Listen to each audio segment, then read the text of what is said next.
Hello my guys. അപ്പോൾ ഇന്നത്തെ video എന്ന് വെച്ചാൽ ഞാൻ എൻ്റെ ബാഗിൻ്റെ അലങ്കോലമായിരിക്കണം. അപ്പോൾ എൻ്റെ ബാഗ് ഒന്ന് വൃത്തിയാക്കാൻ വേണ്ടിയിട്ട് ഞാനിത് 2 കവേഴ്സ് എടുത്തിട്ടുണ്ട്. ഒന്ന് നോട്ട്ബുക്ക് ഇടാനും ഒന്ന് ടെക്സ്റ്റ് ബുക്ക് ഇടാനും. ഇതാ ഗൈസ് അലോരത്തെ കവറൊക്കെ എടുത്ത് ഏതെങ്കിലുമൊക്കെ കവറെടുത്ത് പോവാം. എന്നിട്ടിങ്ങനെ ഉള്ളൂ. എന്നിട്ട് എന്താക്കി ഞാൻ എൻ്റെ ബാഗിൽ അതൊരു റെഡ് കളർ കണ്ടില്ലേ? അതാ അലങ്കോലമായിരിക്കുന്നു. സ്കെച്ചായതാ ഗൈസ്, സ്കെച്ചായത്. ഞാൻ സ്കെച്ച് ടൈപ്പ് ചെയ്ത സ്കെച്ച് മൊത്തം സ്പ്രെഡായിപ്പോയി ഗൈസ്. എൻ്റെ ബാഗിൽ സ്കെച്ച് ചെയ്ത നോട്ട്ബുക്കൊക്കെ ഇട്ട് ഗൈസ്.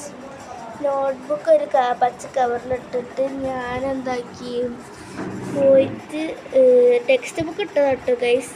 പിന്നെ ഞാനൊന്നിങ്ങനെ കയറി അത്രയൊക്കെ ഉള്ളു. പിന്നെ ഒരു കാര്യം കൂടി, ഒറ്റൊരു കാര്യം.